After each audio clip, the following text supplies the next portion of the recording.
Kindy Rockstars.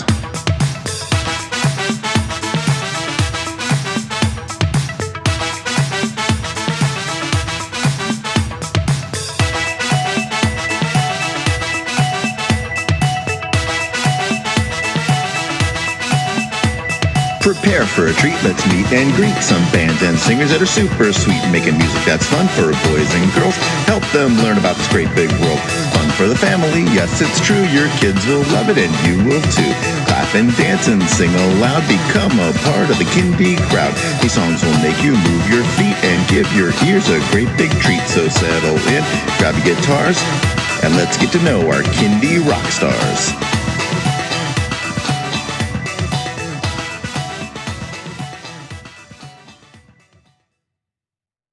Hello everyone, and welcome to Kindy Rockstars.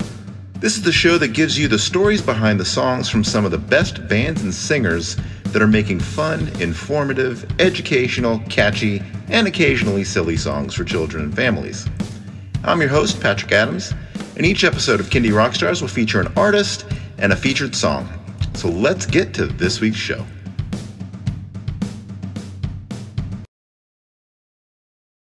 My guests today are Ruthie and Ez from the Oot N Oots. Welcome to the show. Hi. Hi. Thanks for having us, Patrick. You got it. So tell me a little bit about yourselves and your band and what got you into Kindy music. Okay. Well, we're family. This is my child. Still, I think I still can say that. My now 14-year-old child. And we're 2 members of a 5-member band, and the other 3 members are all my brothers. Nice. So we're a family who plays music for families, and we have always been musicians. My brother Gabriel and I used to be in a band, I guess, for grown-ups, I suppose.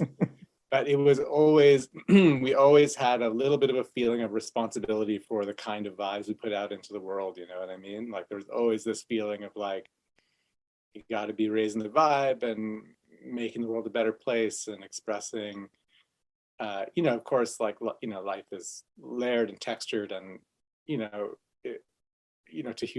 be human is to suffer and all of that. So, I mean, it wasn't like it was all, rainbows and unicorns, but certainly it wasn't like mainstream music ever, So it was pretty natural.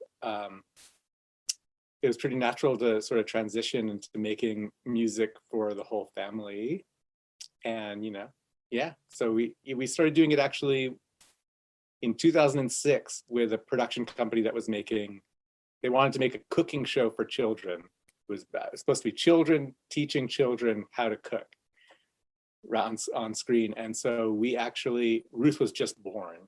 She was born in 2007.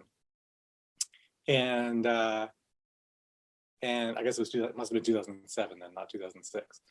And so we offered to make music for the show, which would have been like an onstage puppet band, like Paul Schaefer and the orchestra, but like puppets, like on stage with the kids cooking, was the concept. And so we made our first album was like that's what it was. It was like made to order for this TV pilot that ended up going nowhere. But that was the origin of the band. And then when I was like 8, our first show was the day after my 8th birthday. That's how I remember. Yeah. And you guys had like written a couple children's songs because Ari had some children recently, and he was feeling like kind of inspired by that. And we were like, well, why don't we play these? Because you guys had like a little show that you were doing, and let's get Ruthie to sing because Ruthie's a singer. I was a little kid singing all the time, and we just kind of evolved out of that, I think, into what we are. Yeah, that's true. That's all true. Yeah. Yeah, I was going to ask how old Ruthie was when you incorporated her into the band. Well, the way I remember it, because you were just turned 8. Yeah. Yeah, the audience sang "Happy Birthday" to Ruth when she was on stage at her first. I don't remember that. So it was like a restaurant called the Minstrel Cafe, and 2 of my brothers and me were like, it was like a singer-songwriter kind of set with acoustic instruments. And at the end of the set, Ruthie had actually written songs herself. And so we invited Ruthie up to sing a few songs just at the very end of the set. And yeah, she was a cute kid and all that, but she's also stole the show because she can sing, and the audience was like, "What? That voice is coming out of that little person."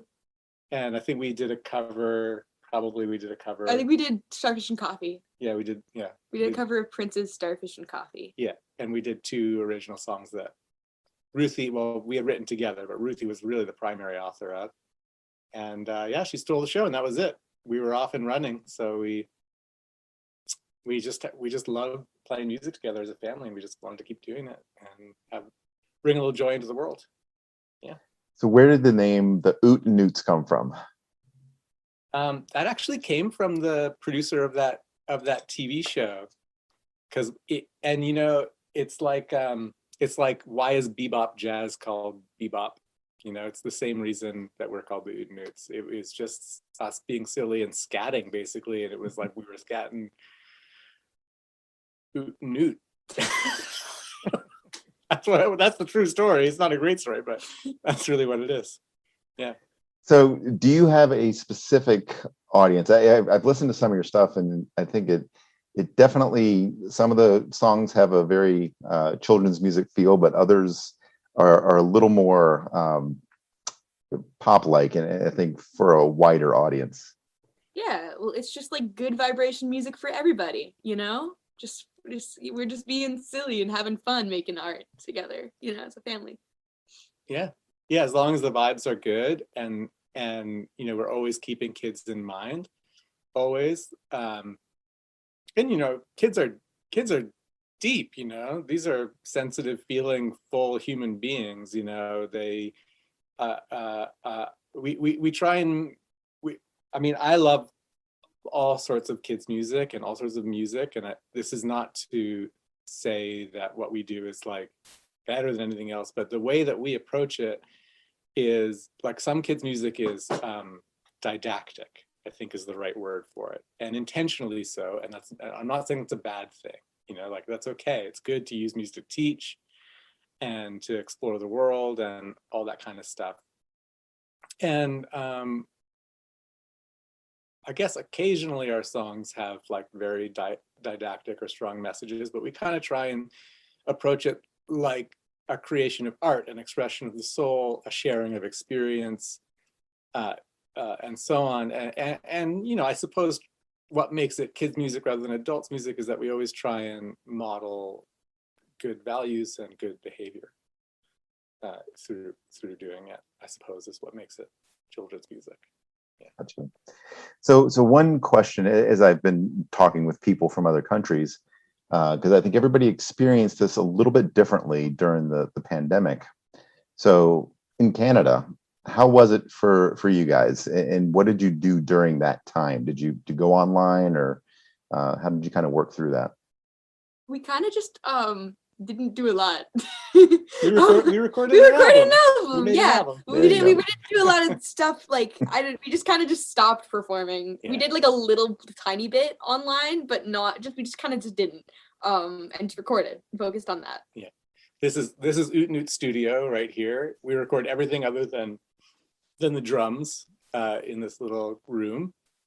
And we just bring the whole studio upstairs into our living room to record the drums upstairs.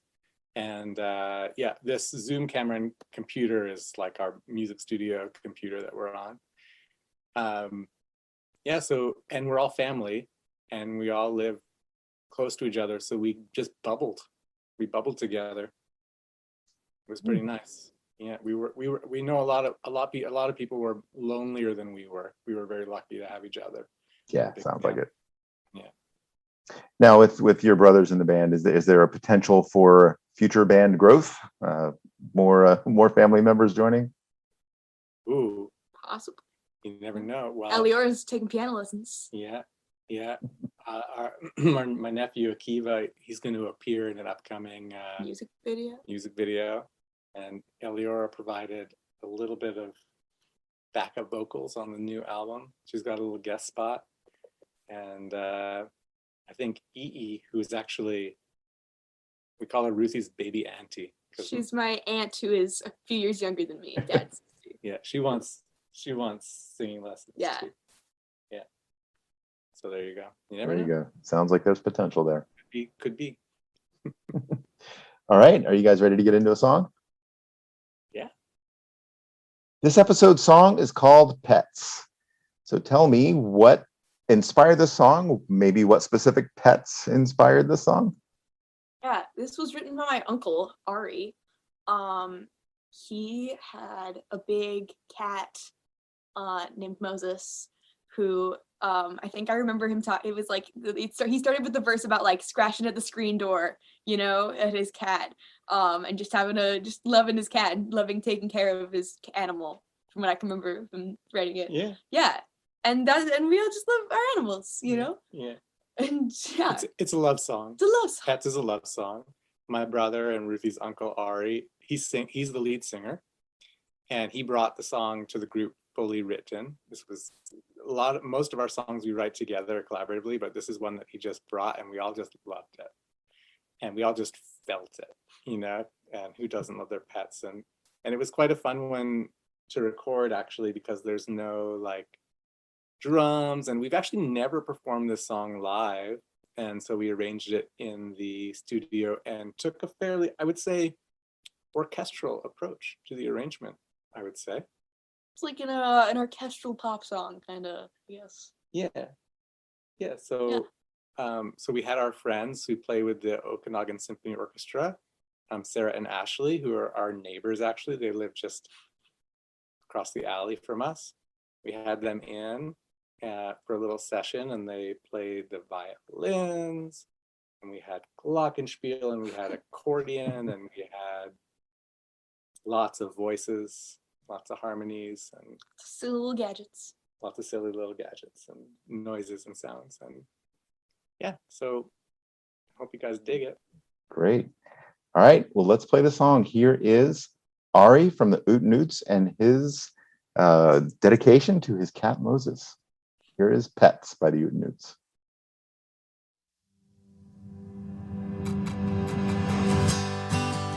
My kitty is a sweetheart. He's sweeter than an ice cream bean, sweeter than a tangerine. My kitty is a sweetheart. He looks like a black and white penguin, as chubby as you've ever seen, eyes of emerald green. He looks like a penguin, and when he wants to go out, he scratches at the screen door. Whoa, whoa, whoa, whoa, whoa, whoa, whoa.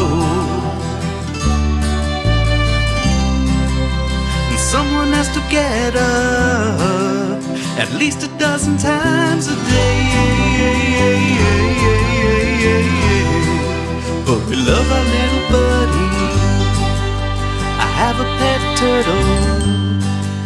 I like to watch her swim around, making splishy splashy sounds. I have a pet turtle. Her name is Rowena.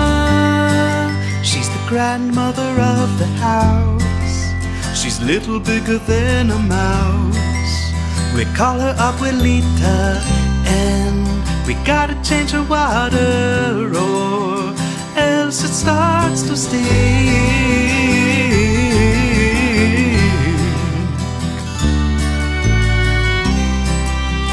Climbs up on her rock. It's where she goes to think. We love our Abuelita.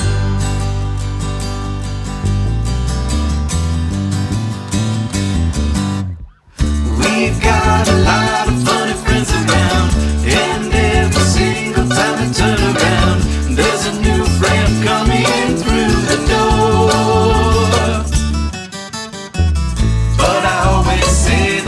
Merrier. I just got a puppy Boston Terrier. The one thing about friends is you can always have more.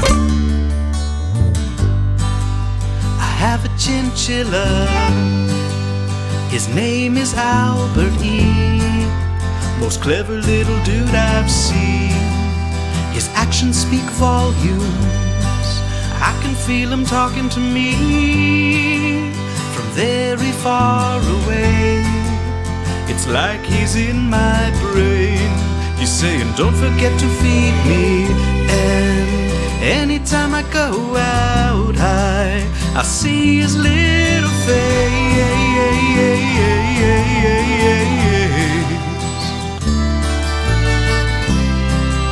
It makes me want to turn around and go back to my place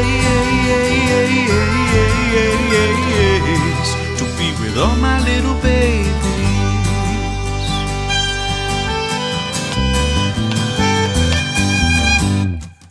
We've got a lot of funny friends around, and every single time I turn around, there's a new friend coming through the door.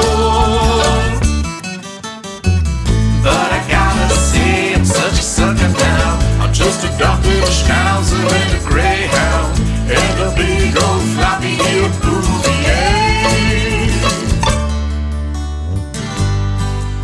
I have 6 hamsters and 3 bearded dragons too.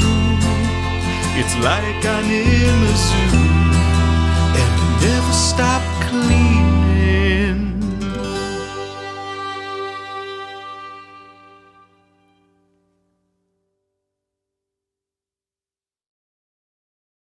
And that was Pets by the Oot N Oots. All right, Ruthie and Ez, let everyone know where they can stream and download that song and where they can find you guys on social media. Yeah, you can listen to us all of the places where you stream music on the internet. I think most of them, at least. All of them. Like Spotify, Apple Music, and things like that. And Deezer. on most of the social medias, we are at Oot N Oots. OOTS. OOT. Oh, No. okay. OOT. And OOTS. OOTS. Oot Sorry. N Oots. At Oot N Oots /Oot N Oots. All right. Excellent. Ruthie and Ez, thank you so much for being on the show. Loved having you guys on. Thank you so much, Patrick. Thank you, everybody. Bye. Bye.